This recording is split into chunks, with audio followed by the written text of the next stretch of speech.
Bienvenidos a Cuarto de Hora, 15 minutos semanales sobre actualidad latinoamericana e internacional. Durante casi un siglo, la izquierda uruguaya ha sorteado tensiones internas que reflejan, en cierto modo, los dilemas globales del pensamiento progresista. Desde los albores del siglo XX, el movimiento se dividió entre quienes concebían la democracia como un valor en sí mismo y aquellos que la miraban con desconfianza, subordinándola a la estrategia revolucionaria inspirada en el marxismo-leninismo. Esa pugna entre demócratas y ortodoxos marcó la evolución de partidos, sindicatos, movimientos sociales en el Uruguay. Y mientras los primeros apostaron a la ampliación de derechos, al pluralismo y al cambio electoral como vía de transformación, los segundos reivindicaron la disciplina ideológica, la centralidad del partido, la ruptura con el orden como condición de autenticidad revolucionaria. Fernando López de Alessandro, historiador, docente, autor de varios títulos, plantea ahora un debate profundo sobre ambas vertientes en su país, Uruguay, con un voluminoso libro.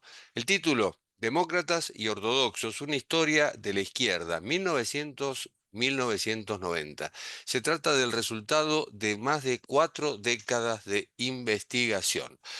Fernando, supongo que será el final, el final de esta investigación o continúa. Nadie sabe a dónde te va a llevar el viento.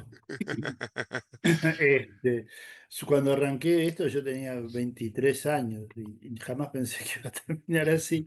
Y llevó mucho tiempo, fue una aventura, es una aventura muy buena.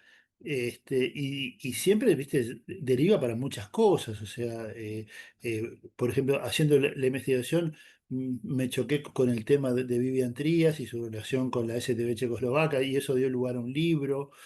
Así que uno nunca sabe. Nunca sabe. ¿Acaso el libro más polémico, el de Vivian Sí, Trías?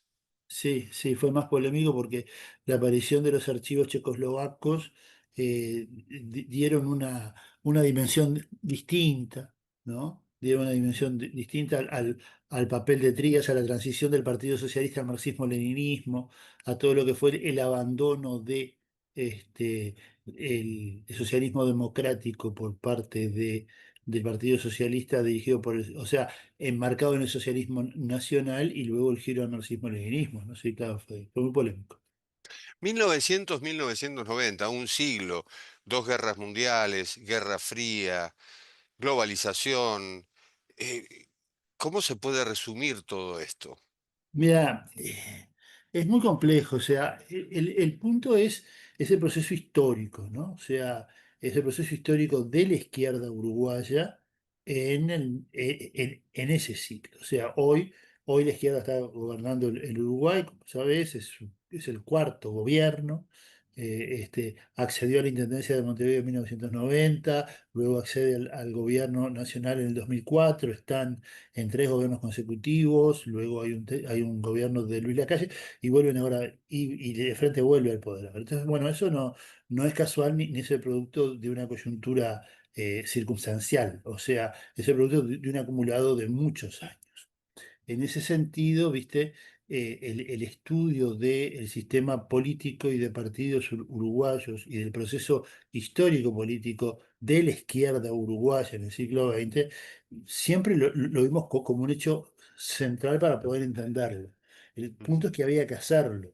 Había que hacer todo ese derrotero. Y en ese camino me encontré con muchas cosas que creo que ayudan a explicar y con muchas hipótesis que ayudan a explicar el proceso. En primer lugar, yo creo que el vallismo en el Uruguay determina una parte importante de ese camino, ¿no? O sea, el hecho de que José Valle y Ordóñez en el 900, entre 1900 y 1920 y largo, haya ocupado el centro izquierda del espectro político uruguayo, es algo que te ayuda a entender muchas cosas. En primer lugar, el vínculo tan peculiar que el vallismo, ese sector, esa corriente de centroizquierda, tan removedora, tan cuestionadora del orden establecido, tan hacedora de un cambio moral y, como se le decía en la época, nosotros le llamaríamos cambio cultural, a favor de la democracia, de la distribución de la riqueza, de la igualdad,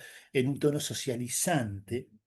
que coincidía en dos tercios del programa del vallismo coincidían con el programa del Partido Socialista Uruguayo, ¿no? Entonces, cómo eso determina en cierta forma al socialismo y al anarquismo corriéndolos a la izquierda. Entonces, desde allí, creo yo, podés entender esa radicalización sistemática de la izquierda uruguaya, constante de la izquierda uruguaya, que vive los impactos internacionales, porque es una izquierda internacionalista, vive los impactos internacionales de una manera muy vívida.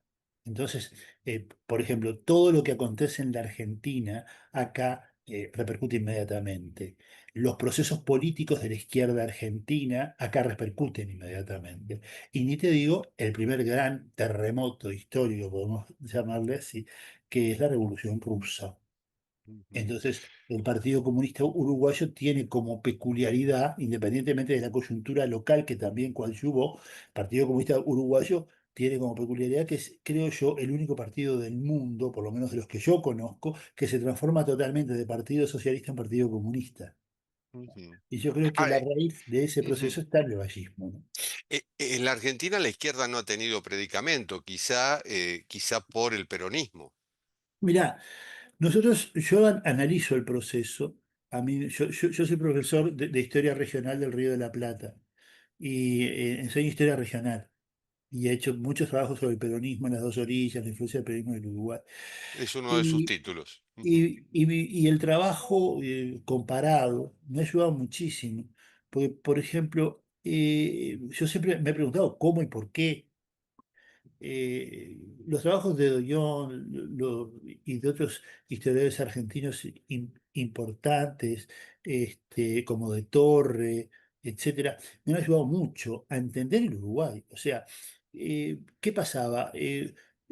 El Uruguay vivió el vallismo. Entonces, como el Uruguay vivió el vallismo, toda la tarea que el coronel Perón hizo entre el 43 y el 45, ya en el Uruguay se habían hecho entre 1904 y 1929. Eso por un lado. Por eso con una historiadora argentina que trabajamos en Uruguay el tema, Carolina Serrano, la pregunta fuerza fue ¿por qué Perón no fue uruguayo? O sea, ¿por qué Perón no nació en Tacuarembó? ¿No? Entonces, claro, entonces ahí me encuentro con un tema que es muy importante para explicar el Uruguay.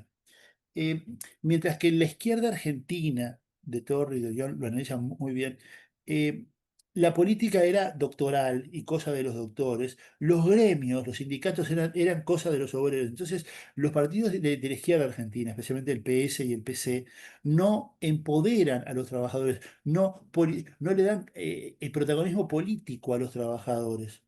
ujú, Cuando aparece un movimiento que sí lo hace, todo se pasa. Inclusive el caso paradigmático de lo que estoy hablando es Fernando Penelón, que tuvo mucho que ver en la fundación del Partido Comunista Uruguayo y que fue fundador del Partido Comunista Argentino.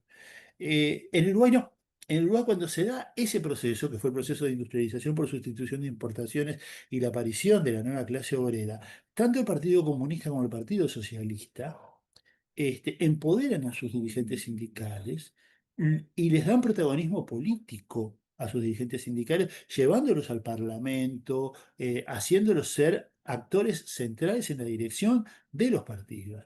Yo creo que eso ujú, es una diferencia central, pero que no se debe a un capricho, sino que se debe a los derroteros históricos que han tenido los procesos políticos de la Argentina y del Uruguay.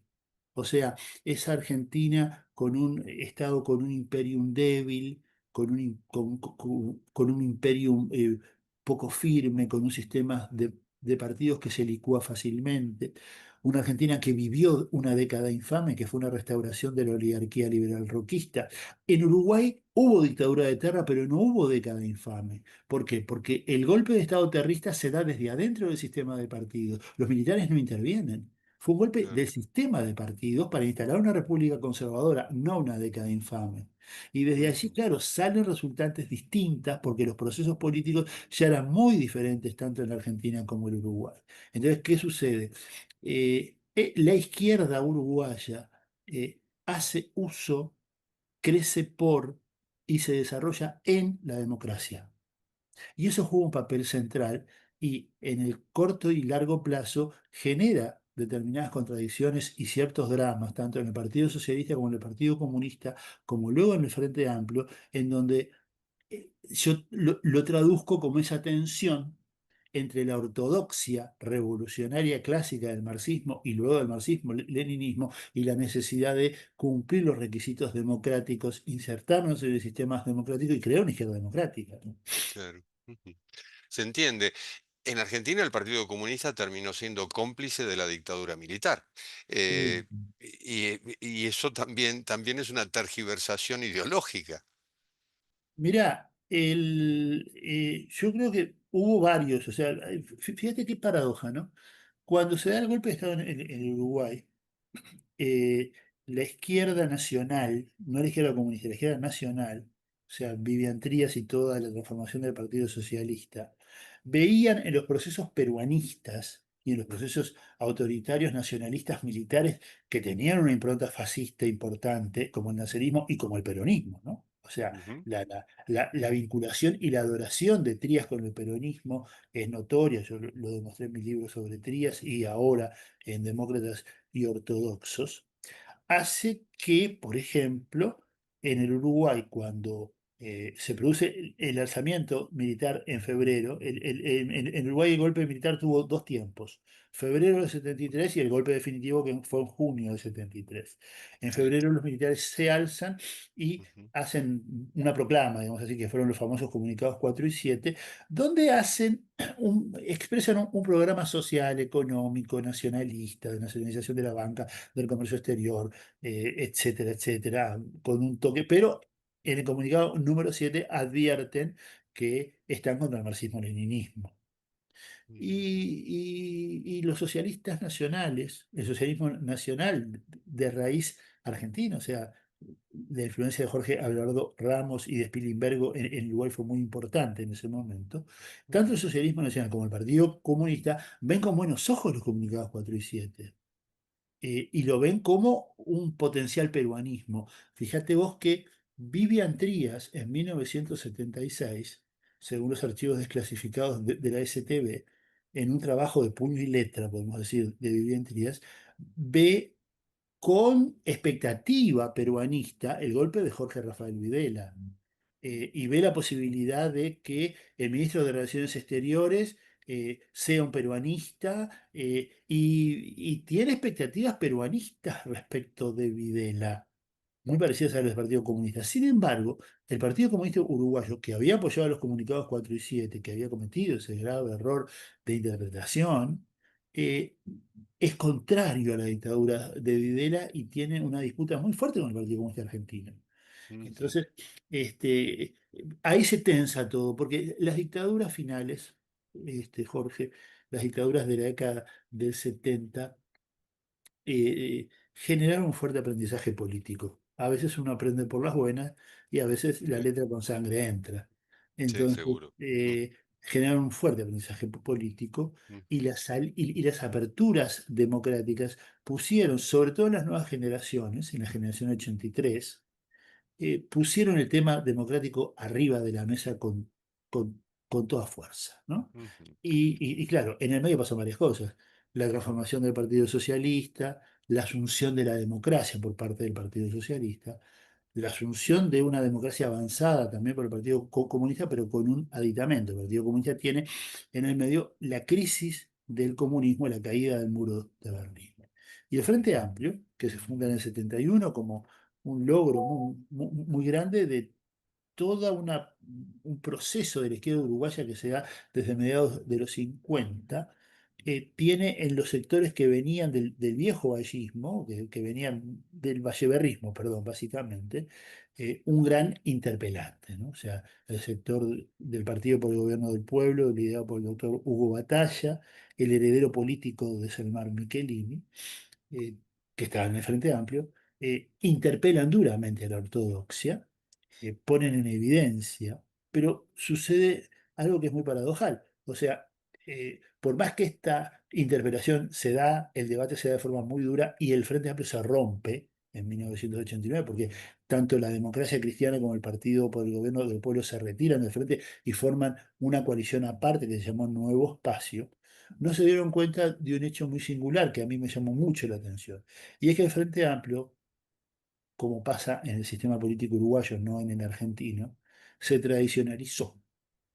El Frente en el 71, cuando se funda, planteo yo que crea sus símbolos y su discurso. Pero la dictadura, con toda la represión y con todo el dolor y con toda la sangre, le dio la épica. Entonces, cuando sale de la dictadura, el Frente sale sin duda prestigiado, el Partido Comunista también, porque fue el que más sufrió. Y esa épica se transforma en tradición, junto con el símbolo, con el simbolismo inicial. Entonces, ¿qué sucede? Cuando el Frente se parte, en plena caída del comunismo en el mundo, pasan dos cosas. Primero, el Frente gana por primera vez en la historia la Intendencia de Montevideo, lo que lo empodera especialmente y lo catapulta hacia el futuro. Y en ese mismo momento, en esa elección de noviembre de 1989, a 20 días de la caída del muro de Berlín, el Partido Comunista es el gran ganador de la elección en el Frente Amplio, cuando la lista 1001, que es la lista del Partido Comunista, saca 45% del voto del Frente, ¿no? Claro. Es muy singular eso, ¿no? Y eso no es casual, o sea, ese es el producto de un acumulado histórico donde se instalan ciertos paradigmas que inclusive se fetichizan, ¿no? Yo analizo mucho la fetichización que es típica de la cultura estalinista y de la cultura comunista, ¿no? O sea, la unidad no es una estrategia, ni es un valor, ni es una ideología, es un fetiche, se transforma en un fetiche, ¿no? Y las ideologías también, el marxismo-leninismo, en eso Ujú. han sido muy hábiles en ese sentido el PC. Y bueno, claro, todo eso cruza un debate donde, donde don Emilio Frugoni, sostengo yo, es el gran ideólogo y el gran hacedor de la teoría de la izquierda democrática, hasta que es desplazado por por la izquierda nacional, por el socialismo nacional en 1960-1961. Mencionaba la caída del muro de Berlín y recuerdo que un filósofo, Stefan Lukács, se preguntó en inglés, "What's left?", ¿qué es izquierda? Podría ser una traducción, y la otra es ¿qué queda de la izquierda? Y para saber qué es izquierda y qué queda de la izquierda, habrá que leer Demócratas y Ortodoxos, una historia de la izquierda, uruguaya en este caso, 1900-1990 por Fernando López de Alessandro. Profesor, muchísimas gracias. No, muchísimas gracias a ustedes y un gusto como siempre. Ha sido un gusto. Y esto ha sido Cuarto de Hora, el programa de Cadal TV que se retransmite en el canal E de Buenos Aires. Nos reencontramos en la próxima. Chao. Gracias por escuchar Cuarto de Hora, 15 minutos semanales de actualidad latinoamericana e internacional.